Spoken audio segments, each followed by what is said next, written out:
ക്രിസ്തുവിൽ സ്നേഹം നിറഞ്ഞവരെ, നമ്മുടെ കർത്താവായ യേശു ക്രിസ്തുവിൻ്റെ പീഡാസഹനത്തെ അനുസ്മരിക്കുന്ന ദുഃഖവെള്ളിയുടെ ഏറ്റവും ശ്രേഷ്ഠമായ ദിനത്തിലാണ് നാം ആയിരിക്കുന്നത്. നീസാൻ മാസം പൗർണമിയിലാണ് പെസഹ ആഘോഷിക്കുന്നത്. ഭൂമിയിലെങ്ങും പ്രകാശമാണ്. എന്നിട്ടും പന്തവും വടിവാളുമായി യേശുവിനെ പിടിക്കാൻ പടയാളികൾ വന്നു. അത്രയേറെ ഇരുട്ടിലായിരുന്നു ആ മനുഷ്യർ. ഉള്ളിൽ പ്രകാശമില്ലാത്തതുകൊണ്ട് മുൻപിലെ പ്രകാശപൂർണനായ ക്രിസ്തുവിനെ അവർക്ക് കാണാൻ കഴിഞ്ഞില്ല. അങ്ങനെയാണ് ഗെത്സമേൻ തോട്ടത്തിൽ അവർ ക്രിസ്തുവിനെ പിടികൂടുന്നത്.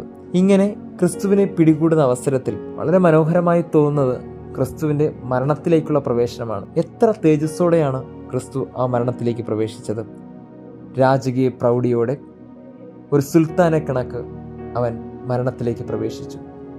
ചുറ്റുമുള്ളവരോട് അവൻ ചോദിച്ചു, നിങ്ങൾ ആരെ അന്വേഷിക്കുന്നു? അവർ പറഞ്ഞു, നസ്രായനായ യേശുവിനെ. അത് ഞാൻ തന്നെ എന്ന ഗൗരവമുള്ള ദൃഢതയുള്ള വാക്ക്. ഇതാണ് സഹനത്തിൻ്റെ ആദ്യ പാഠം. നമ്മുടെയൊക്കെ ജീവിതത്തിൽ സങ്കടങ്ങളും വേദനകളും ഉണ്ടാകുമ്പോൾ കർത്താവ് ഇതെല്ലാം മാറിപ്പോണമേ എന്ന് പ്രാർത്ഥിക്കുമ്പോഴും മരണത്തിൻ്റെ നിഴൽ വീണ താഴ്വരയിൽ നിൽക്കുമ്പോഴും ക്രിസ്തു ആ മരണത്തിലേക്ക് സാഘോഷത്തോടെ ഒരു സുൽത്താനെ കണക്ക് ഇറങ്ങിപ്പോയി. അതാണ് ദുഃഖവെള്ളിയുടെ ഏറ്റവും വലിയ പ്രത്യേകത. വേട്ടക്കാരുടെ ഇടയിൽ ഇരയെ കണക്കല്ല, പ്രജകളുടെ ഇടയിലേക്ക് പോകുന്ന സുൽത്താനെ കണക്ക് അവൻ മരണത്തിലേക്ക് പ്രവേശിച്ചു. തിരിഞ്ഞു നോക്കുമ്പോൾ ചുറ്റും ശിഷ്യന്മാരുണ്ട്. അവൻ ഉടനെ മുൻപിലുള്ളവരോട് പറഞ്ഞു, നിങ്ങൾക്ക് എന്നെയാണ് ആവശ്യമെങ്കിൽ ഇവർ പോയിക്കൊള്ളട്ടെ. തൻ്റെ സഹനത്തിൻ്റെ വേളയിൽ ആരും വേണ്ട എന്നും താൻ ഒറ്റയ്ക്ക് ആ കുരിശ് വഹിക്കുമെന്നുള്ള ഒരു ഓർമ്മപ്പെടുത്തൽ.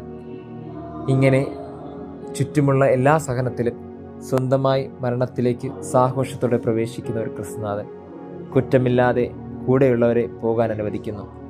നമ്മുടെയും ജീവിതത്തിൽ ചില വേദനകളിലൊക്കെ നമ്മൾ ഒറ്റയ്ക്കാകും. ആരും കൂടെ ഉണ്ടായെന്ന് വരില്ല. ആരും കൂടെ വേണ്ട എന്ന് ചിന്തിക്കുന്നിടത്താണ് നമ്മുടെയൊക്കെ ജീവിതത്തിൻ്റെ മഹത്വം. അങ്ങനെ ക്രിസ്തുവിനെ 4 കോടതി മുറികളിൽ മാറി മാറി അവർ ചോദ്യം ചെയ്തു. ഈ 4 കോടതി മുറികൾ ക്രിസ്തുവിനെ ചോദ്യം ചെയ്യുമ്പോഴും ക്രിസ്തുവിൻ്റെ വ്യക്തിപരമായ ജീവിതത്തെ അവർ ചോദ്യം ചെയ്തില്ല. വേശ്യകളുടെ കൂടെ കൂട്ടുകൂടി എന്ന് പറഞ്ഞതുകൊണ്ട് അവൻ സ്ത്രീകളോട് അവന് മമതയുണ്ടെന്നോ, ചുങ്കക്കാരോട് കൂട്ടുകൂടി എന്ന് പറഞ്ഞതുകൊണ്ട് പണത്തോട് താല്പര്യമുണ്ടെന്നോ ആരും പറഞ്ഞില്ല.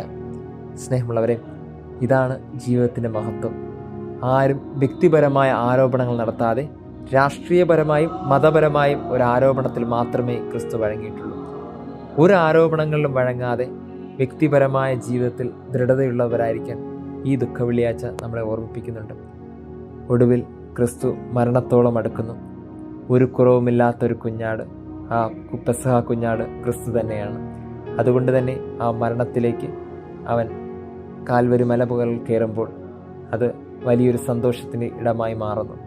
കാരണം അതൊരു ദൈവിക പദ്ധതിയാണ് എന്ന് ക്രിസ്തുവിന് വളരെ കൃത്യമായി ബോധ്യമുണ്ടായിരുന്നു.